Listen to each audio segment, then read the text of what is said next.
Hello అండి, అందరికీ నమస్తే. నేను మీ Gauravkrishna. Welcome back to our channel wall poster. ఈ రోజు వీడియోలో మనం ఒకటే వీడియోలో ఇది కొత్త సిరీస్ అనమాట. ఏంటంటే వాల్ పోస్టర్లో రెగ్యులర్గా మనము మూవీస్ సంబంధించి అప్డేట్స్ గురించి అలాగే కలెక్షన్ గురించి మాట్లాడుకుంటాం కదా. ఒక డిఫరెంట్ టైప్ ఆఫ్ సిరీస్ని తీసుకుందాం అనుకుంటున్నాను. ఏంటంటే ఒక వీడియోలో ముగ్గురు జీవితాల గురించి మాట్లాడుకుందాం. సో ఈ వీడియో మీకు నచ్చినట్టయితే రెగ్యులర్గా ఇలాంటి వీడియోస్ అప్పుడప్పుడు మనం ప్లాన్ చేసుకుందాం. సో ఏంటంటే ఒక సిరీస్ లాగా అనమాట, వాల్ పోస్టర్లో స్పెషల్ వీడియో లాగా. ఏంటంటే ఈ ఒక్క వీడియోలో మనం ముగ్గురు డిఫరెంట్ క్యారెక్టర్లకు సంబంధించిన జీవితాల గురించి మాట్లాడుకుందాం. సో ముందుగా స్క్రీన్ పైన మీకు కనిపిస్తున్న వ్యక్తి పేరు వచ్చేసి జాగేశ్వర్ ప్రసాద్. ఇతను ఛత్తీస్గఢ్కి సంబంధించిన ఒక వ్యక్తి. ఏంటంటే ఇతని గురించి ఎందుకు మాట్లాడుకుంటున్నామంటే, ఒక 100 రూపాయలు లంచం తీసుకున్నందుకు, 100 రూపాయలు లంచం తీసుకున్నందుకు దానికి ఆధారాలు కూడా లేవు. బట్ 39 ఏళ్ళ జీవితం ఆయన జైల్లో గడపడం జరిగింది.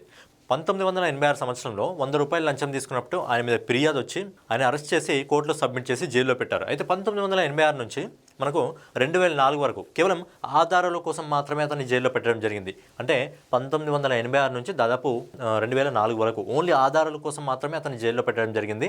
అంటే ఆల్మోస్ట్ ఒక 18-19 సంవత్సరాలు ఓన్లీ ఆధారాలు లేకుండా అతను జైల్లో ఉన్నాడు.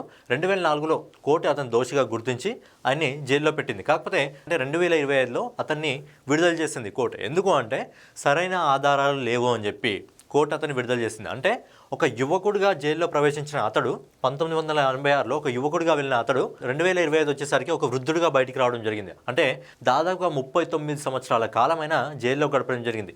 39 సంవత్సరాలు ఓన్లీ జైలు జీవితం గడుపుతూ తన ఫ్యామిలీని కోల్పోవడం జరిగింది, తన యవ్వనాన్ని కోల్పోవడం జరిగింది. ఏవైతే తన లైఫ్లో సాధించాలనుకుంటాడో ఆ ఆశలు పూర్తిగా నీరుగారడం జరిగింది. 39 సంవత్సరాల ఒక వ్యక్తి అసలు తప్పు చేశాడో లేదో అని తెలియకుండా, ఆధారాలు లేకుండా దాదాపు 39 సంవత్సరాలు జైల్లో గడిపాడంటే ఆ పరిస్థితి ఏ విధంగా ఉంది, న్యాయం ఏ విధంగా అతనికి జరిగింది, మరి న్యాయం జరిగిందా లేదా అనేది మనమే మాట్లాడుకో. మరి ఒక 100 రూపాయలు లంచం తీసుకున్నందుకు న్యాయం జరిగిందా లేదా, తీసుకున్నాడా లేదా అనేది కూడా ఎగ్జాక్ట్లీ ఆధారాలు లేకుండా 39 సంవత్సరాల జీవితం అంతా పూర్తిగా జైల్లో మగ్గడం జరిగింది. అంటే సింపుల్గా చెప్పాలంటే, మన భాషలో చెప్పుకోవాలంటే అతని జీవితమే నాశనం అయిపోయిందని చెప్పుకోవచ్చు. ఎందుకంటే వెళ్ళేటప్పుడు ఒక యువకుడుగా ఉన్న అతను ఇప్పుడు ఒక వృద్ధుడుగా బయటికి రావడం జరిగింది. సో 39 సంవత్సరాలు తప్పు చేశాడా లేదా అనేది తెలియకుండా, ఆధారాలు నిర్ధారాలు లేకుండా కోర్టు అతనికి శిక్ష విధించడం జరిగింది.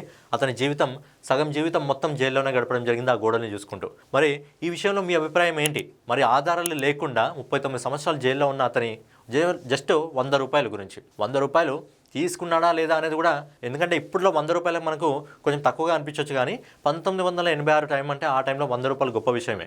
సో అప్పుడు లంచం తీసుకున్నాడా లేదా అనేది ఎగ్జాక్ట్లీ ఆధారాలు లేకుండా, ఆ కోర్టు నిర్ధారించకుండా, కోర్టు ఫైనల్గా 2025లో 39 సంవత్సరాల తర్వాత 2025లో అతను నిర్దోషిగా గుర్తించి అతన్ని బయటికి వదిలేయడం జరిగింది. కానీ ఇప్పుడు కూడా అతను కోర్టులో పోరాడుతున్నాడు. ఎందుకంటే నా జీవితాన్ని నాశనం చేశారు, అలాగే నాకు ఏదైతే పెన్షన్ ఉంటుందో ఆ పెన్షన్ ఇప్పించాలని చెప్పి ఇప్పుడు కూడా అతను కోర్టులో పోరాడుతున్నాడు.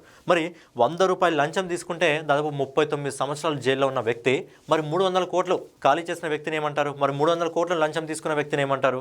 సో దాని గురించి కూడా మాట్లాడుకుందాం. సో ఇప్పుడు మీకు స్క్రీన్ పైన కనిపిస్తున్న ఈ వ్యక్తి పేరు ఇరుగు అంబేద్కర్. సో ఒక మహనీయుడు పేరు పెట్టుకోవడం జరిగింది. మరి మహనీయుడు అంటే ఇతను ఎంతటి మహనీయుడు అంటే, దాదాపు ఒక గవర్నమెంట్ జాబ్ చేస్తూ దాదాపు 300 కోట్ల లంచం తీసుకోవడం జరిగింది. అంటే 300 కోట్లను అక్రమంగా సంపాదించడం జరిగింది. మరి ఏ విధంగా, ఏ గవర్నమెంట్ జాబ్లో అన్ని కోట్లు సంపాదించాడంటే ఎలక్ట్రిసిటీ డిపార్ట్మెంట్లో.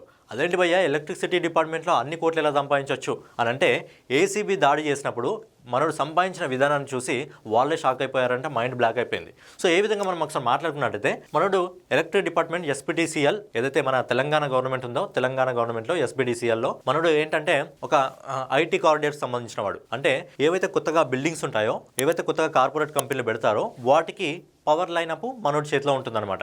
సో ఏంటంటే మనం హైదరాబాద్ ప్రాంతానికి చెంది ఏదైతే ఇబ్రాహీంబాగ్ ఉందో, ఇబ్రాహీంబాగ్ ఏరియాకి సంబంధించి assistant divisional engineer. So power మొత్తం మనోడి చేతిలో ఉంటుందన్నమాట. పెద్ద పెద్ద బిల్డింగ్స్ ఉంటాయి కదా, పెద్ద పెద్ద బిల్డింగ్స్కి కానీ కార్పొరేట్ కంపెనీలు కానీ ఎవరైనా కొత్తగా నిర్మించుకుంటే ఖచ్చితంగా పవర్ మనోడు ఇవ్వాల్సిందే. సో లైనప్ అనేది మనోడి చేతిలోనే ఉంటుంది. సో ఏంటంటే మనోడు ఎలా సంపాదించడం జరిగిందంటే, ఏవైతే పెద్ద పెద్ద కంపెనీలు, పెద్ద పెద్ద బిల్డింగ్స్ ఉంటాయో వాటికి పవర్ లైనప్ ఇవ్వాలంటే, ఏదైతే సబ్స్టేషన్ మీకు నియర్ బై సబ్స్టేషన్ ఉంటుందో దాని నుంచి మీ కంపెనీకి సరిపడే, మీ బిల్డింగ్కి సరిపడే వోల్టేజ్ ఏదైతే ఉంటుందో అది సరిపోదు. కాబట్టి దానికి ఇంకో ఫర్దర్గా కొద్దిగా ముందు స్టేషన్ నుంచి ఇవ్వాలి అని చెప్పి మనోడు వాళ్ళ కోట్లలో ఎస్టిమేషన్ చూపించేవాడు, ఇంత ఖర్చు అవుతుంది అని చెప్పి. బట్ ఏంటంటే ఎవడైనా సరే ఒక 100 రూపాయల ఐటమ్ 10 రూపాయలకు వస్తుందంటే 10 రూపాయలకే చూస్తాడు. కాబట్టి ఈ కార్పొరేట్ కంపెనీలు, పెద్ద పెద్ద బిల్డింగ్లు కట్టుకున్న వాళ్ళు కూడా కొద్దిగా తక్కువకే మాట్లాడుకుని ఏంటంటే కోట్లలో వచ్చేదని లక్షల్లో ఎస్టిమేట్ చేసే విధంగా మనోడితో డీల్ మాట్లాడుకోవడం జరిగింది. అండ్ మనోడు సొంతంగా కాంట్రాక్ట్ తీసుకొని దాన్ని ప్రైవేట్ వ్యక్తులతో చేయించేవాడు, మనోడికి అనుగుణంగా ఉన్నవారు. మనోడికి ఏంటంటే ఒక బినామీ కూడా ఉన్నాడు, రాజేష్ బాబు ఏడి చెవెల్ల. సో మనోడి ఇంట్లో బినామీ దాదాపు 17 లక్షల రూపాయలు దొరకడం జరిగింది. ఎవరైతే ఈ అంబేద్కర్ ఉన్నారో అంబేద్కర్కి 17 లక్షల రూపాయలు దొరకడం జరిగింది. దానిపైన అంబేద్కర్ అని పేరు కూడా రాస్తుంది. సో బినామీ పేర్ల మీద కూడా మనడు బాగానే సంపాదించడం జరిగింది. సో ఏంటంటే ఇలా ప్రతి ఏదైతే బిల్డింగ్ కొత్త బిల్డింగ్ కట్టాలన్నా లేకపోతే కార్పొరేట్ కంపెనీ కావాలన్నా ఖచ్చితంగా వాళ్ళ దగ్గర లంచాలు తీసుకొని మనడు సంపాదించిన ఆస్తి నిజంగా చూస్తే ఏసీబీ వాళ్ళు కూడా షాక్ కావడం జరిగింది. మరి మనడు ఎంత సంపాదించాడు, ఆస్తి ఎంత కూడబెట్టాడు మనం ఒకసారి చూసుకున్నట్టయితే ఇతనికి హైదరాబాద్లో 6 ఫ్లాట్స్ ఉన్నాయి, అలాగే కొండాపూర్లో 3 BHK ఫ్లాట్ ఉంది, అలాగే గచ్చిబౌలిలో G+5 బిల్డింగ్ ఉంది, అలాగే శేర్లింగంపల్లిలో ఒక ఫ్లాట్ ఉంది, శంషాబాద్ ఏరియాలో 10 ఎకరాల స్థలం ఉంది, అలాగే ఇతని బ్యాంక్ ఖాతాలో 77,50,000 రూపాయలు, అలాగే లగ్జరీ కార్లు ఉన్నాయి. ఇతని దగ్గర స్టాక్ మార్కెట్లో దాదాపు 36 లక్షల రూపాయలు ఉన్నాయి. అండ్ బినామీల పేరు మీద దాదాపుగా 2 కోట్ల రూపాయలు ఉన్నాయి. సో ఈ విధంగా దాదాపు ఒక ఎలక్ట్రిసిటీ డిపార్ట్మెంట్కి సంబంధించి ఒక గవర్నమెంట్ సంబంధించిన వ్యక్తి దాదాపుగా 300 కోట్లను అక్రమంగా సంపాదించడం జరిగింది. సో ఇలా ఒక ఎలక్ట్రిసిటీ డిపార్ట్మెంట్ వాడు ఇంత సంపాదించాడంటే ఎవరు కూడా నమ్మరు. బట్ ఏంటంటే ఇతను ప్రూఫ్ అనమాట. మనకి ఎలక్ట్రిసిటీ డిపార్ట్మెంట్లో ఉంటే గవర్నమెంట్ జాబ్లో ఉంటే ఎలాగైనా సంపాదించవచ్చు అని చెప్పి బెస్ట్ ఎగ్జాంపుల్. మరి 100 రూపాయలు లంచం తీసుకుంటే 39 సంవత్సరాల ఒక వ్యక్తి తన జీవితాన్ని పూర్తిగా జైల్లో గడిపాడు. మరి 300 కోట్లు తీసుకున్న మరి అంబేద్కర్ మంచి పేరు పెట్టుకోవడం జరిగింది. మరి ఆయన జీవితం ఎలా ఉంటుందో చూడాలి. ప్రజెంట్ అయితే ఇన్వెస్టిగేషన్ నడుస్తుంది. మరి 300 కోట్లు తీసుకుంటే 100 రూపాయలు తీసుకుంటే 39 సంవత్సరాలు ఉన్నాడంటే మరి 300 కోట్లు సంపాదిస్తే మరి ఇతను ఎన్ని సంవత్సరాలు ఉండాలి, ఎన్ని జైలు మారాలి అనేది చూడాలి. సో ఇక్కడ ఇద్దరు లైఫ్ గురించి మాట్లాడుకున్నాం మనం. 100 రూపాయలు లంచం తీసుకున్నందుకు 39 సంవత్సరాలు, అలాగే 300 కోట్లు తీసుకున్న ఒక వ్యక్తి ఉన్నాడు కదా. మరి వీళ్ళే కాకుండా 10 రూపాయలతో వైద్యం అందించే వ్యక్తులు మీరు చూసారా? సో అలాంటి ఒక వ్యక్తిని ఇప్పుడు చూడబోతున్నాం మనం. ఎందుకంటే ఈ రోజుల్లో కార్పొరేట్ హాస్పిటల్ అంటే డాక్టర్ వెళ్తేనే, చెయ్యి ముట్టుకుంటేనే డాక్టర్ అపాయింట్మెంట్ అంటే హాస్పిటల్ మెట్టు నువ్వు ఎక్కాలంటే దాదాపు 500 రూపాయలు దడపాలి. అలా కాకుండా ఒక మహిళ తినే అనమాట, నందిగామకు సంబంధించి లక్ష్మీప్రియ MBBS, మామూలు కాదు గోల్డ్ మెడలిస్ట్ అనమాట. సో తిను నందిగామకు సంబంధించి, అలాగే జగ్గైపేట నియోజకవర్గం సంబంధించిన తిను ఒక డాక్టర్ దసరా నుంచి, ఏదైతే ఈ దసరా ఉందో దసరా నుంచి 10 రూపాయలకే వైద్యం చేస్తుంది.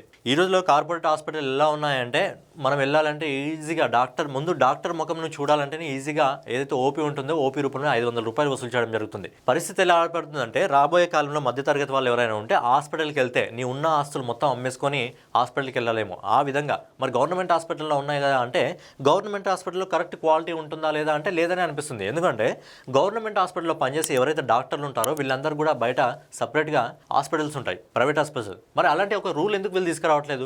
ఎవరైతే గవర్నమెంట్ జాబ్లో ఉంటారో, గవర్నమెంట్ డాక్టర్స్ ఉంటారో వాళ్ళు హాస్పిటల్లో తప్ప, గవర్నమెంట్ హాస్పిటల్లో తప్ప ఎక్కడ కూడా బయటకు వాళ్ళ ఎలాంటి హాస్పిటల్లో ఉండకూడదు, ఎలాంటి క్లినిక్స్ కూడా ఉండకూడదు అని చెప్పి ఒక రూల్ తీసుకొస్తే బాగుంటుంది కదా. ఇప్పుడు వీళ్ళకి ప్రైవేట్గా సపరేట్గా ఒక హాస్పిటల్ ఉన్నప్పుడు వీళ్ళు గవర్నమెంట్ హాస్పిటల్కి వచ్చినప్పుడు వీళ్ళు అంత పర్టికులర్గా పేషెంట్స్ని ఎలా పట్టించుకుంటారు? అంత క్వాలిటీగా ఇక్కడ ఇవ్వగలుగుతారా? అంత క్వాలిటీగా ఇక్కడ వీళ్ళు పనిచేయగలుగుతారా ప్రైవేట్ హాస్పిటల్స్ ఉన్నప్పుడు? సో ఏంటంటే గవర్నమెంట్ కూడా ఒక రూల్ తీసుకురావాలి. ఎవరైతే గవర్నమెంట్ హాస్పిటల్లో గవర్నమెంట్ డాక్టర్స్ పనిచేస్తుంటారో వాళ్ళకి సపరేట్గా క్లినిక్స్ కానీ హాస్పిటల్స్ కానీ ఉండకూడదు అని చెప్పి ఒక రూల్ తీసుకొస్తే బాగుంటుంది. ఎందుకంటే చాలా తక్కువ రేర్గా ఉంటారు ఇలాంటి వాళ్ళు. కేవలం 10 రూపాయలకు వైద్యం చేస్తుందామే. సో ఈమెను చూసి ఇంకా చాలా మంది ఇన్స్పైర్ కావాలని చెప్పి మనం కూడా కోరుకుందాం. ఏంటంటే దేవుడి మీకు గొప్ప చదువుతో పాటు, ఎందుకంటే MBBS గోల్డ్ మెడలిస్ట్, గొప్ప చదువుతో పాటు గొప్ప మనసును కూడా ఇవ్వడం జరిగింది. మరి ఈమెను చూసి చాలా మంది ఇన్స్పైర్ అయ్యి చాలా మంది ముందుకు రావాలని చెప్పి మనం కూడా కోరుకుందాం. ఈ ఒకే వీడియోలో మనం 3 జీవితాల గురించి మాట్లాడుకున్నాం. 100 రూపాయలు లంచం తీసుకున్నందుకు ఆధారాలు ఉండి లేక దాదాపు 39 సంవత్సరాలు ఆయన జైల్లో గడపడం జరిగింది. అలాగే ఒక గవర్నమెంట్ జాబ్ అయి ఉండి దాదాపు 300 కోట్ల లంచం తీసుకోవడం జరిగింది. ఒక గవర్నమెంట్ జాబ్ వచ్చి కూడా చాలామంది గవర్నమెంట్ జాబ్ కోసం ఈరోజు ఎదురు చూడడం జరుగుతుంది. మరి గవర్నమెంట్ జాబ్ ఉండి దాదాపు 300 కోట్ల లంచం తీసుకున్నాడు. అలాగే ఒక గోల్డ్ మెడలిస్ట్ అయ్యండి, ఒక గోల్డ్ మెడలిస్ట్ MBBS డాక్టర్ అంటే తను ప్రైవేట్ హాస్పిటల్కి పోతే ఎంత కావాలంటే అంత ఇస్తారు. బట్ ఏంటంటే ప్రజలకు సేవ చేయాలి, పేదవాళ్ళకు అందుబాటులో ఉండాలని చెప్పి 10 రూపాయలకే వైద్యం చేస్తుంటాను. సో ఒకటే వీడియోలో మనం 3 జీవితాల గురించి మాట్లాడుకోవడం జరిగింది. మరి ఈ 3 గురించి కూడా మీ అభిప్రాయం ఏంటి? 100 రూపాయలు లంచం తీసుకున్నందుకు 39 సంవత్సరాల జైల్లో, 300 కోట్లు తీసుకున్న ఒక వ్యక్తి, లంచం తీసుకున్న ఒక వ్యక్తి, ఒక సైడు 10 రూపాయలకే వైద్యం. మరి ఈ 3 వ్యక్తుల గురించి మీ అభిప్రాయం ఏంటి అనేది కామెంట్ రూపంలో మీరు తెలియజేయండి. ఎందుకంటే మీరు ఏదో ఒకటి ఆ కామెంట్ రూపంలో తెలియజేస్తే మరి నెక్స్ట్ టైం నుంచి ఇలాంటి వీడియోస్ కూడా అప్పుడప్పుడు తీసుకురావాలా వద్దా అనేది మాకు కూడా అర్థమవుతుంది. కాబట్టి వీడియో పైన మీ అభిప్రాయం ఏంటి, వీరి జీవితాల గురించి మీ అభిప్రాయం ఏంటి, వీళ్ళు చేసిన పనులపైన మీ ఆలోచన ఏంటి, మీ అభిప్రాయం ఏంటి అనేది కామెంట్ రూపంలో తెలియజేస్తే నెక్స్ట్ టైం నుంచి ఇలాంటి వీడియోలు మనం ముందుకు తీసుకొద్దామా లేదా అనేది మాకు కూడా అర్థమవుతుంది. సో ఫైనల్గా అదే అనమాట వీడియో మీకు నచ్చినట్లయితే ఖచ్చితంగా లైక్ చేసి, కామెంట్ చేసి, సబ్స్క్రైబ్ చేసుకుని బెల్ ఐకాన్ అయితే ఆన్లో పెట్టుకోండి.